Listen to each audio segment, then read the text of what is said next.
최근 싱가포르에서 발견된 새로운 난초종에 윤석열 대통령과 김건희 여사의 이름이 붙여졌다는 소식이 전해졌다. 이와 같은 행위는 단순한 식물의 이름 짓기 이상의 의미를 지닌다. 이는 정치적 상징성과 사적 영광이 얽힌 복잡한 사건으로 대중의 비판과 논란을 야기하고 있다. 괜찮으시다면 영상 시청 전에 구독과 좋아요를 부탁드립니다. 부디 도와주십시오. 이번 난초의 명명은 정치적 메시지를 내포하고 있다. 대통령과 그의 배우자의 이름을 붙이는 것은 그들의 정치적 위상과 이미지를 더욱 공고히 하려는 의도로 해석될 수 있다. 이는 공적인 인물의 사적인 영광을 여실히 드러내며 국민의 세금으로 운영되는 정부의 자원을 개인의 이름을 위해 사용하는 것에 대한 비판을 불러일으킨다. 이러한 행동은 정치인의 도덕성과 책임성을 의심하게 만든다. 둘째, 난초의 이름 붙이기는 대중의 관심을 끌기 위한 과시적 행위로 비춰질 수 있다. 대통령 부부의 이름을 붙임으로써 긍정적인 이미지를 부각시키려는 시도는 오히려 역효과를 초래할 가능성이 있다. 국민들은 이러한 과시적 행위에 피로감을 느끼고 있으며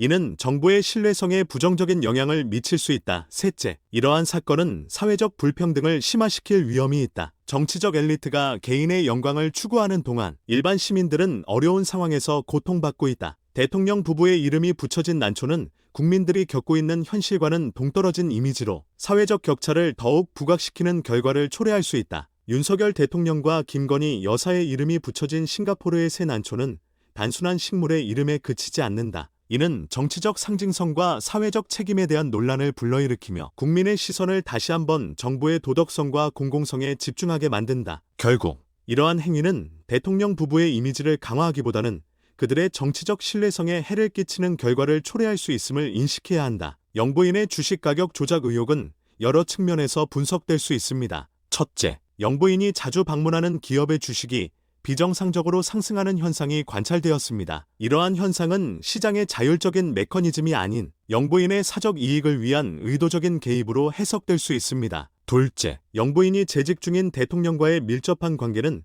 정치적 영향력을 바탕으로 한 주식 조작의 가능성을 더욱 높입니다. 정치 권력과 경제 권력이 결합될 때 그로 인해 발생하는 불공정한 거래와 시장 왜곡은 사회적 신뢰를 심각하게 해칠 수 있습니다. 셋째, 이러한 행동은 일반 국민들에게는 큰 불이익으로 작용합니다. 소수의 이익을 위한 시장 조작은 자산의 불균형을 초래하고 결국 국민들의 경제적 고통으로 이어질 것입니다. 따라서 영부인의 주식 조작 의혹은 단순한 스캔들이 아니라 국가와 국민의 미래에 대한 심각한 위협으로 여겨져야 합니다. 대한민국의 영부인에 대한 주식 조작 의혹은 단순히 개인의 비행에 그치지 않습니다. 이는 우리 사회의 기초인 경제적 신뢰와 도덕성을 위협하는 중대한 문제입니다. 영부인이 국가의 리더십을 이끌어가는 위치에서 그녀의 행동은 그 자체로도 큰 의미를 가집니다. 따라서 이러한 의혹에 대해 철저한 조사가 이루어져야 하며 법적인 책임이 뒤따라야 할 것입니다. 그 도이치모터스 주가 조작 재판에서 검찰의 증거와 그 재판부의 증거 확인으로 확정된 사실이 있습니다. PPT 좀 보여주세요. 지금 최은승, 김건희 모녀가 23억 원 그 이득을 봤다는 거, 이거는 뭐 재판에서 나온 내용인 거 알고 계시죠? 장관님 알고 계십니까? 23억이라는 부분이 판결에는 인정되지 않은 것으로 알고 있습니다. 예, 보고서 나왔어요.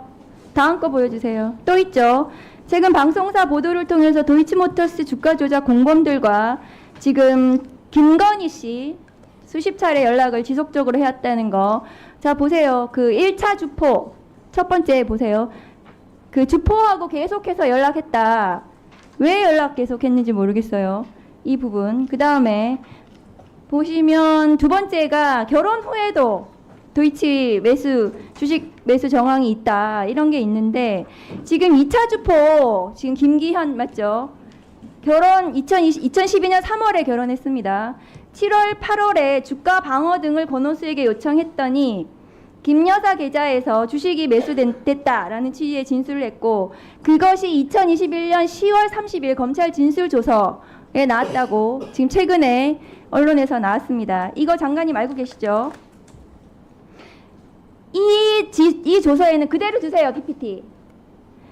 이 조서에는 지금 2012년 7월, 8월에도 거래가 있었고 또 이때 당시에 40분 뒤에 이제 1,500주 사들인 후에 또 2012년 8월 8일에 또 김건희의 하나투자증권 계좌에서도 도이치모터스 주식 1만 주가 매수됐다. 이런 내용이 있거든요. 이게 결혼 이후입니다. 그런데 이 당시에 이 거래할 때 당시에는 2012년 윤석열 검사는 그 대검 중수부 1과장이었습니다. 그건 알고 계시겠죠? 그런데 지금 올해 1월 5일 날 법무부의 반박 자료가 이런 게 나왔습니다. 대통령과 결혼하기도 전인 12, 13년 전 일에 대해서 이 사건 문제 삼고 있다 이렇게 하셨거든요. 법무부 반박 자료 허위 공문서 작성인 거 알고 계시나요? 장관님 이거 허위 아닙니까? 뭐가 허위라는지 저는 알지 못하겠습니다. 결혼남 결혼 이후에도 계속해서 거래가 나왔다는 게 검찰 진술 조서에 있잖아요. 장관님 저거 보고 안 받으셨습니까? 2021년 10월 달에 주포의 진술. 위원님께서는 제가 이 사건의 보고를 받지 않는다는 말씀을 아니, 몇 번을 말씀드려야 합니까? 검찰총장이 수사 지휘를 하지 않는데 법무부 장관은 보고 받으실 거 아니에요? 형사기획과 통해서요. 누구인데 받습니까? 그 밑에서 보고 받으실 거 아닙니까? 누구인데? 보고 하나도 안 받으셨어요? 누구인데 보고 그런데 받습니까? 저건 어떻게 하십니까? 결혼하기 이전의 일이라는 것을. 그건 내가 결혼한 이후에도 지금 의원님이 지금 거래를 만든 했다는 거 자료를 아닙니까? 제가 어떻게 합니까? 언론 보도에 났어요. 제가 결혼한 이후에도 주가 조작했고 주식 매매 거래했다는 것이 지금 검찰 수사에 있는데 장관님이 반박 자료를 저렇게 내셨어요. 저것은 허위 공문서 작성입니다. 저는 저거 저렇게 낸 적이 반박 없습니다. 자료 누가 냈습니까 그러면? 저는 제가 넣은 올해 1월 달에 하신 거네요. 저는 2월 28일 날 취임했습니다. 1월 달에 그러면 법무부에서 허위 공문서 작성한 거네요. 장관님 이거 모르셨습니까? 저는 뭐 본 적 없습니다. 본 적 없습니까? 이 반박 자료 그럼 대변인이 했겠네요. 모르겠습니다. 전혀 모르세요. 그러면 장관님 이것에 대해서 진상 조사를 하십시오. 아시겠습니까? 장관님 그 뒤편에 감찰관 있거든요. 진상 조사할 수 있습니다. 진상 조사하십시오. 그리고 다음 거 보여주세요. 김건희 씨는 이종호 지금 주가 조작 공범하고 고소 이후에도 저렇게 계속해서 서로 통화했습니다. 저런 부분이 계속해서 언론에 나왔고요. 다음 거 보여주세요. 지금 결론적으로 김건희 씨가 주가 조작의 공범인지 아닌지를 떠나서요. 지금 도이치모터스 주식으로 이익을 받고 공범들과 수십 차례 연락을 했고 도이치모터스 주가 조작에 최은순, 김건희 계좌가 1, 2차 모두 사용됐다는 것이 재판과 검찰 증거로 인정이 됐습니까? 증거로 인정이 됐습니다. 장관님 맞습니까? 맞습니까? 대답하십시오. 뭐가 인정됐다는지 저는 알지를 못하겠습니다. 한글을 좀 잘 읽으십시오. 그러면 자 이거 모르시겠다는 거네요. 그럼 장관님 김건희 씨는 도이치모터스 주식으로 이득을 받고 그 다음에 주가 조작 공범들하고 저렇게 수십 차례 계속해서 연락을 했습니다. 그것은 부인할 수 없는 구체적인 사실이 된 것이죠. 다음 거 보여주세요. 틀어주세요. 골드만삭스 출신이라고 하니까 실력이 있어서 그런데 한 4달 정도 맡겼는데 손실이 났고요. 그 도이치모터스만 한 것이 아니고 한 10여 가지의 주식을 전부 했는데 손실을 봐서 저희 집사람은 거기서 안 되겠다 해서 돈을 빼고 그 사람하고는 절연을 했습니다. 아무 적이 없습니다. 자, 13억 이상 이익을 보고 4달 정도 맡겼다고 했는데 2년 이상 맡긴 것이 인정이 되었습니다. 그리고 돈을 빼고 그 사람하고는 절연을 했다고 저렇게 토론회에서 얘기를 했어요. 윤석열 대통령 후보가요. 그런데 저거 전부 허위사실이죠. 허위사실 맞습니까? 장관님 대답하세요. 뭐라고 대답할까요? 저 지금 대통령 후보가 얘기한 거 지금 허위사실 아닙니까? 허위사실이잖아요. 위원님, 지금 제가 똑같은 말씀을 또 드려야 되는데 개별적인 사건의 증거 판단이나 내용에 대한 판단 의견을 구하시는 것은 저는 개인적으로 국정감사 개별적인 및 사건이 조사에 관한 아니라 법률에 위반된다고 공직선거법 생각을 위반으로 합니다. 허위사실 공표로 지금 검찰에서 이 사건을 처리했기 때문에 제가 물어보는 거예요. 그게 허위사실 공표로 검찰에서 처리를 했다고요? 처리했습니다. 다음 거 보여주세요. 자, 공직선거법 그 다음 거 보여주세요. 저거 각하했습니다.